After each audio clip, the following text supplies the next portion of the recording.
Good morning. आज हम यहाँ फिजिक्स में 12th क्लास में वैद्युत द्विध्रुव इलेक्ट्रिक डाइपोल को पढ़ा रहे हैं। तो वैद्युत द्विध्रुव दो आवेशों से मिलकर बना हुआ ऐसा निकाय है जिसमें समान परिमाण और विपरीत प्रकृति के आवेश एक दूसरे से अल्प दूरी पर स्थित होते हैं। समान परिमाण, विपरीत प्रकृति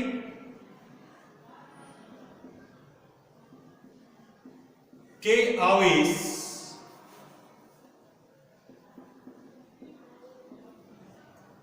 एक दूसरे से अल्प दूरी पर स्थित होते हैं। इसमें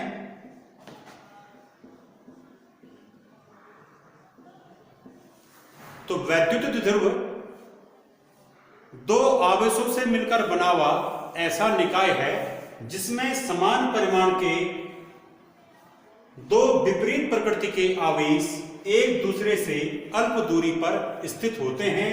ऐसे निकाय को हम वैद्युत द्विध्रुव कहते हैं। जैसे कि आप चित्र में दिखाया गया है, यहां पर एक वैद्युत द्विध्रुव है जो Q और -Q आवेशों से मिलकर बना है।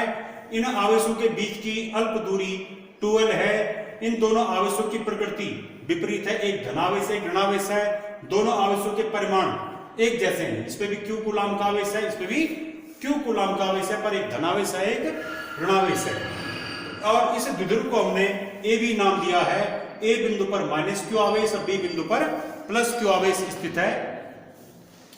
अब जो द्विध्रुव होते हैं इनका जो अध्ययन क्यों करते हैं हम, तो इनका अध्ययन पदार्थ की वैद्युत प्रकृति का अध्ययन करने के लिए क्या आता है कि वैद्युत द्विध्रुव का उपयोग क्या है कि पदार्थों की वैद्युत प्रकृति का अध्ययन करने में वैद्युत द्विध्रुव का काफी उपयोग है।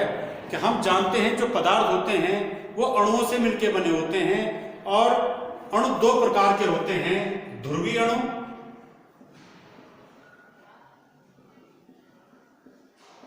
पोलर मॉलिक्यूल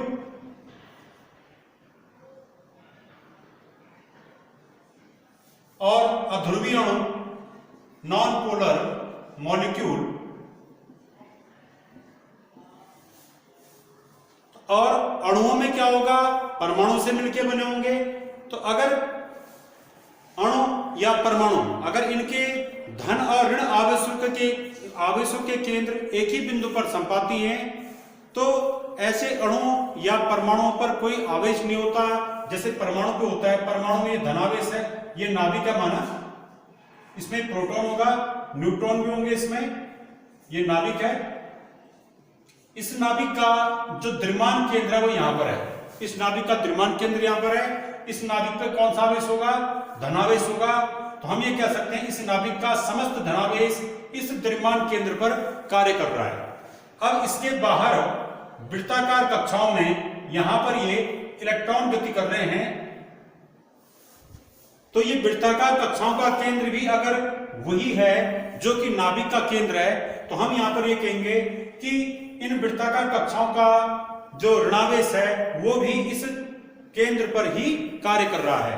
तो परमाणु में क्या होता है, परमाणु में ऋण आवेशित कक्षाओं का केंद्र और नाभिक का केंद्र संपाती होता है, वो एक ही बिंदु पर होता है, जिससे कि एक ही बिंदु पर उतना ही धनावेश होता है, उतना ही ऋणावेश होता है। फलस्वरूप परमाणु क्या हो जाता है, उदासीन हो जाता है। ठीक है कि परमाणु में नाभिक का द्रव्यमान केंद्र और ऋण आवेशित इलेक्ट्रॉन की कक्षाओं का द्रव्यमान केंद्र वो एक ही बिंदु पर होता है, संपाती होता है। इसलिए एक ही बिंदु पर धनावेश और उतना ही ऋणावेश उत्पन्न होने के कारण परमाणु पर परिणामी जो आवेश आता है वो आवेश शून्य होता है, इसलिए परमाणु उदासीन होता है। परंतु यदि ऐसा हो जाए कि परमाणु को किसी बाह्य वैद्युत क्षेत्र में रखा जाए, जैसे यहां पर एक धनावेशित प्लेट और एक ऋणावेशित प्लेट रख दें हम यहां पे, तो क्या होगा, यहां पर धन से ऋण की ओर जो वैद्युत क्षेत्र उत्पन्न होगा, इस वैद्युत क्षेत्र के कारण इन इलेक्ट्रॉनों पर ऋणावेश, इन इलेक्ट्रॉनों पर धनावेशित प्लेट की ओर एक बल लगेगा जिससे कि इलेक्ट्रॉन धनावेशित प्लेट की ओर खिसक जाएंगे और ये जो धनावेशित नाभिक है इस पर ऋण आवेशित प्लेट की ओर बल लगेगा जिससे कि ये ऋण आवेशित प्लेट की ओर खिसक जाएगा। इससे क्या होगा कि बाह्य वैद्युत क्षेत्र में नाभिक जो है ऋण प्लेट की ओर और इलेक्ट्रॉन धन प्लेट की ओर खिसकने से जो है इन के जो केंद्र थे, धनावेशों के केंद्र और ऋणावेशों के केंद्र एक ही बिंदु पर न होकर अलग अलग हो जाते हैं। अर्थात अब स्थिति ऐसी हो जाएगी कि बाह्य वैद्युत क्षेत्र में रखने पर जो नाभिक है वो थोड़ा ऋण प्लेट की ओर खिसक गया, इस पे ये धनावेश का केंद्र यहां पर आ गया, और जो इलेक्ट्रॉन की कक्षाएं थी वो थोड़ा इधर की ओर खिसक गई ये, और इन इलेक्ट्रॉन की कक्षाओं का जो केंद्र है वो यहां पर आ गया। तो इलेक्ट्रॉन की कक्षाओं के केंद्र पर समस्त ऋणावेश कार्य करेगा। तो इससे क्या हो गया कि बाह्य वैद्युत क्षेत्र में परमाणु के धनावेशों का केंद्र और ऋणावेशों का केंद्र ये अलग अलग बिंदु पर आ गया है, जिससे कि अब ये परमाणु एक वैद्युत द्विध्रुव के रूप में परिवर्तित हो चुका है। ऐसे ही अणुओं में भी होता है। अणु दो प्रकार के होते हैं, ध्रुवीय अणु और अध्रुवीय अणु। अगर किसी अणु में धन और ऋण आवेशों के केंद्र अलग अलग बिंदुओं पर हैं, जैसे यहां पर हैं, अगर किसी अणु में धन आवेश और ऋण आवेशों के केंद्र अलग अलग बिंदुओं पर हैं तो वो अणु ध्रुवीय अणु कहलाता है, और ऐसे अणु में द्विध्रुव बनते हैं। जबकि जो अध्रुवीय अणु होता है, अध्रुवीय अणु में क्या होगा कि अध्रुवीय अणु में धन आवेशों के केंद्र और ऋण आवेशों के केंद्र वो एक ही बिंदु पर होंगे। माना ये धनावेश है और ये ऋणावेश है, तो इनके केंद्र अगर एक ही बिंदु पर हैं तो अध्रुवीय अणु वे अणु हैं जिनमें की धनावेश और ऋणावेशों का केंद्र एक ही बिंदु पर होता है। ऐसे अणु को हम अध्रुवीय अणु कहते हैं, ठीक है। परंतु जब भी इन अणुओं को हम किसी वैद्युत क्षेत्र में रखते हैं तो इन अणुओं के केंद्र क्या होते हैं, एक बिंदु पर न रहकर कुछ विस्थापित हो जाते हैं, तब ये वाली स्थिति आती है, ठीक है। इससे क्या होता है कि जो अध्रुवीय अणु है वो भी एक वैद्युत द्विध्रुव की भांति व्यवहार करने लगता है। अब वैद्युत द्विध्रुव जो होगा, प्रत्येक वैद्युत द्विध्रुव में वैद्युत द्विध्रुव आघूर्ण होता है। तो देखते हैं वैद्युत द्विध्रुव आघूर्ण किसे कहते हैं। वैद्युत द्विध्रुव आघूर्ण इलेक्ट्रिक डाइपोल मोमेंट, ये एक भौतिक राशि है। इसे हम P से प्रकट करते हैं और इसका मान क्या होता है, वैद्युत द्विध्रुव आघूर्ण। इसे हम P से प्रकट कर रहे हैं।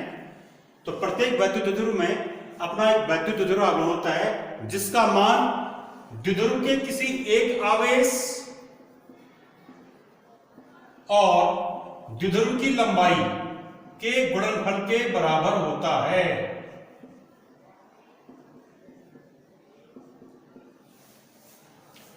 कि किसी द्विध्रुव का वैद्युत द्विध्रुव आघूर्ण द्विध्रुव के एक आवेश और द्विध्रुव की लंबाई के गुणनफल को कहते हैं। या हम इसको ऐसा भी लिख सकते हैं कि वैद्युत द्विध्रुव आघूर्ण द्विध्रुव के किसी एक आवेश एवं दोनों आवेशों के बीच की दूरी के गुणनफल के बराबर होता है। दोनों आवेशों के बीच की दूरी,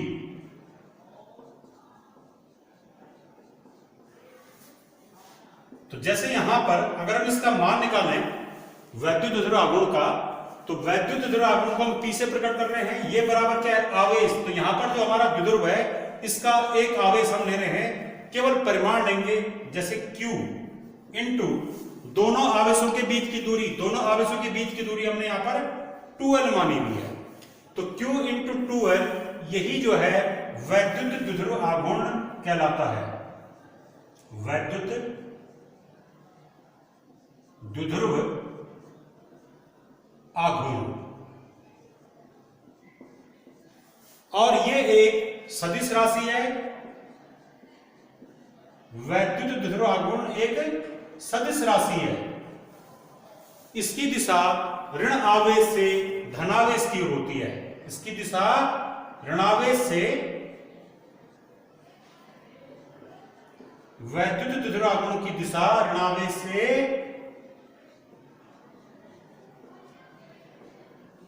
धनावेश की ओर होती है।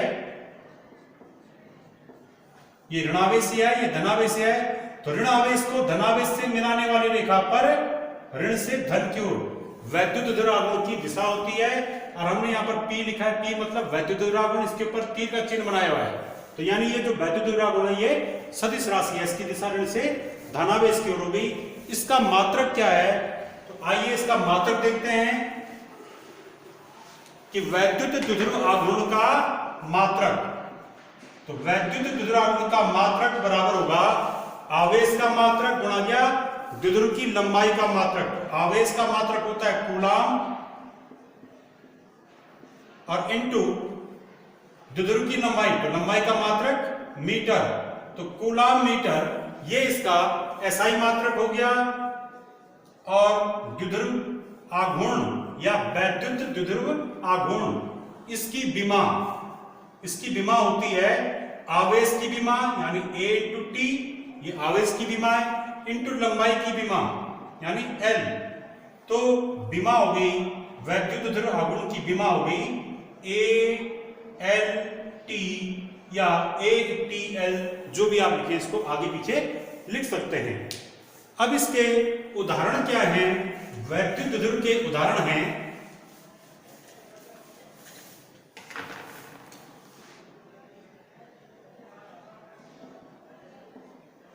एग्जाम्पल क्या है इसके, जैसे HCl का अणु, HCl का अणु जो है ये अपने में एक वैद्युत द्विध्रुव होता है। कैसे, हम जानते हैं जो ये HCl में जो H है हाइड्रोजन परमाणु है, इसके अंतिम कोश में एक इलेक्ट्रॉन होता है, एक ही कक्षा होती है इसकी, और इसमें एक इलेक्ट्रॉन होता है। और जो क्लोरीन है, क्लोरीन के पास 17 प्रोटॉन, 17 इलेक्ट्रॉन और 35 इसके द्रव्यमान संख्या है। तो क्लोरीन के पास 17 इलेक्ट्रॉन है, तो पहली कक्षा में 2 इलेक्ट्रॉन, दूसरी कक्षा में 8 इलेक्ट्रॉन, तीसरी कक्षा में 7 इलेक्ट्रॉन। तो हाइड्रोजन और क्लोरीन इन दोनों की अंतिम कक्षाएं क्या हैं, अपूर्ण है, ये पूरी भरी भी नहीं है। तो प्रत्येक परमाणु या तत्व की विशेषता होती है तत्व के परमाणु की, कि ये अपने अंतिम कक्षा को पूर्ण करने के लिए या अंतिम कक्षा में 8 इलेक्ट्रॉन रखने के लिए क्या करते हैं, एक दूसरे से संयोग करते हैं। और इसी प्रक्रिया के लिए H और Cl आपस में संयोग करके HCl का अणु बनाते हैं। तो ये कैसे बनेगा, क्या होता है, H और Cl ये एक एक इलेक्ट्रॉनों की साझेदारी कर लेते हैं इस प्रकार से। ये H का जो ये एक इलेक्ट्रॉन है इसको मैं बिंदु से दिखा रहा हूं, और Cl का जो Cl की अंतिम कक्षा के जो इलेक्ट्रॉन है 7 इलेक्ट्रॉन, उनको हम क्रॉस से दिखा रहे हैं। ये 2 2 4 2 6 और एक ही हो गया 7। तो साझे के जो एक एक इलेक्ट्रॉन की साझेदारी H और Cl करते हैं, इन साझे के इन इलेक्ट्रॉनों पर H का भी अधिकार होता है और Cl का भी अधिकार होता है। तो होता क्या है कि साझे के जो इलेक्ट्रॉन है ये H और Cl के ठीक बीच में स्थित नहीं होते हैं, ये कुछ Cl की ओर होते हैं। तो साझे के इलेक्ट्रॉन क्लोरीन की ओर ज्यादा आ जाने से क्लोरीन पर एक हल्का ऋणावेश आ जाता है, और हाइड्रोजन से थोड़ा दूर चले जाने पर हाइड्रोजन पे एक हल्का धनावेश आ जाता है। तो जब HCl का अणु बनता है तो इसमें साझे के इलेक्ट्रॉन क्लोरीन की ओर ज्यादा खिसक जाते हैं, जिससे क्लोरीन पर आंशिक ऋणावेश और हाइड्रोजन पर आंशिक धनावेश आ जाता है। क्योंकि हाइड्रोजन से इलेक्ट्रॉन थोड़ा दूर चले गया इसलिए इसमें धनावेश आया, और क्लोरीन पे इलेक्ट्रॉन थोड़ा, हाइड्रोजन का इलेक्ट्रॉन जो क्लोरीन के पास आ गया, ज्यादा नजदीक आ गया, तो इसलिए क्लोरीन पर का ऋणावेश आ गया।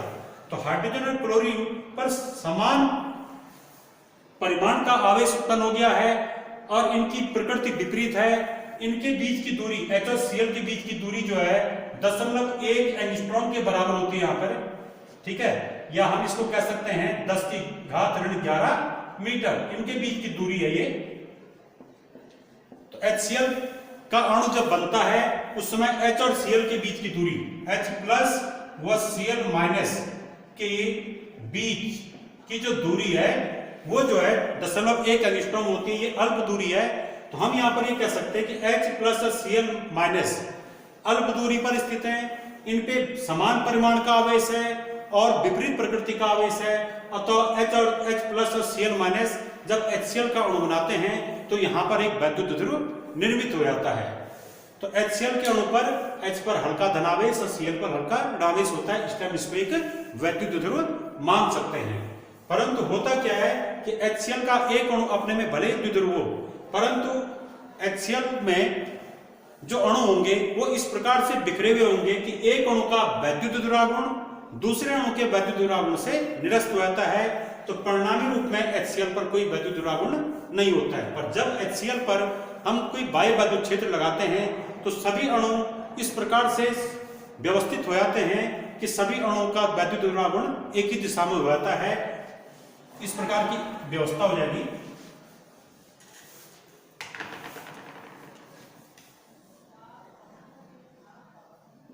ये माना HCl के अणु है, तो माना इस अणु का वैद्युत ध्रुवागुण इधर से इधर की ओर है, ये ऋणावेश से धनावेश, इसका वैद्युत ध्रुवागुण इससे यहां से ये धनावेश से ऋणावेश है माना, इसका ऋण से धन की ओर, इसका वैद्युत ध्रुवागुण ये ऋण है, ये धन है माना, ये इधर की ओर है, इसका इधर की ओर है। तो यहां पर क्या हो रहा है, ये HCl के जो अणु हैं, हर अणु अपने में क्या है, वैद्युत ध्रुवागुण है, उसके वैद्युत द्विध्रुव है, प्रत्येक अणु का वैद्युत ध्रुवागुण की दिशा प्रकट हो रही है। पर ये अणु इस प्रकार से बिखरे हुए होंगे कि एक अणु का वैद्युत ध्रुवागुण दूसरे अणु से क्या हो रहा होगा, निरस्त हो रहा होगा। जैसे नीचे की ओर है तो हमने यहाँ पर इसका वैद्युत ध्रुवागुण, इस वाले अणु का वैद्युत ध्रुवागुण ऊपर की ओर ले लिया, इसका इधर की ओर है तो हमने एक यहाँ पर इधर की ओर ले लिया। तो होता क्या है, ध्रुवीय अणु जैसे HCl का अणु ध्रुवीय अणु है, तो ये ध्रुवीय अणु में प्रत्येक अणु अपने में वैद्युत ध्रुव है, क्योंकि प्रत्येक अणु का वैद्युत ध्रुवागुण है। पर ये अणु सम्मिलित रूप में इस प्रकार से बिखरे हुए होते हैं कि एक अणु का वैद्युत ध्रुवागुण दूसरे अणु के वैद्युत ध्रुवागुण से निरस्त हो जाता है। परिणामी रूप में पूरे HCl पर कोई द्विध्रुवागुण उपस्थित नहीं होता। पर बाह्य वैद्युत क्षेत्र में इस HCl को या ध्रुवीय पदार्थ को रखने पर क्या होता है, ये वैद्युत क्षेत्र इन अणुओं पर इस प्रकार से बल लगाता है कि बलागुण लगाता है कि ये अणु इस प्रकार से व्यवस्थित हो जाते हैं कि इनके सभी के वैद्युत ध्रुवागुण एक ही दिशा में संरेखित हो जाते हैं, यानी इस प्रकार की व्यवस्था हो जाएगी। बाह्य वैद्युत क्षेत्र में ध्रुवीय पदार्थ के जो अणु हैं ये इस प्रकार से व्यवस्थित हो जाते हैं कि सभी अणुओं का वैद्युत ध्रुवागुण एक ही दिशा में हो जाता है। जैसे ये धन प्लेट थी और ये बाहर से कोई ऋण प्लेट हमने लगाई, तो धन ऋण प्लेट के बीच हमने ये HCl पदार्थ रखा, तो इसमें क्या हुआ, यहां पर जो है जो HCl के अणु थे ये इस प्रकार से व्यवस्थित हो गए कि सभी अणुओं का वैद्युत ध्रुवागुण एक ही दिशा में हो गया। ठीक है, ये ऋण होगा, ये धन होगा, ये ऋण, ये धन, ये ऋण, ये धन। इस प्रकार से सभी अणुओं का वैद्युत ध्रुवागुण एक ही दिशा में हो गया। अर्थात बाह्य वैद्युत क्षेत्र में रखने पर ध्रुवीय पदार्थ के अणु, ध्रुवीय जो पदार्थ है ये पूरी तरह से क्या बन जाता है, इसमें अणु वैद्युत ध्रुव बन जाते हैं, सभी अणु एक ही दिशा में व्यवस्थित हो जाते हैं। और इसमें जो है इसके अन्य उदाहरण, वैद्युत ध्रुव के अन्य उदाहरण हैं, जैसे HCl, HBr, H2O, CH4, NH3, hydrogen chloride, hydrogen bromide, जल, मेथेन और अमोनिया। इनके जो अणु हैं ये सभी अणु क्या हैं, अपने में वैद्युत द्विध्रुव हैं। तो आज हमने यहां पर वैद्युत द्विध्रुव के बारे में पढ़ा कि वैद्युत द्विध्रुव दो आवेशों का वह निकाय है जिसमें समान परिमाण और विपरीत प्रकृति के आवेश एक दूसरे से अल्प दूरी पर होते हैं।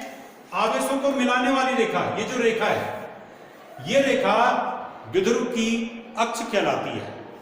आवेशों को मिलाने वाली रेखा द्विध्रुव की अक्ष कहलाती है। तो इस प्रकार से हमने यहाँ पर वैद्युत द्विध्रुव पढ़ा, वैद्युत द्विध्रुव आघूर्ण पढ़ा, T बराबर QTL, Q 2L और सदिश राशि है वो। धन्यवाद।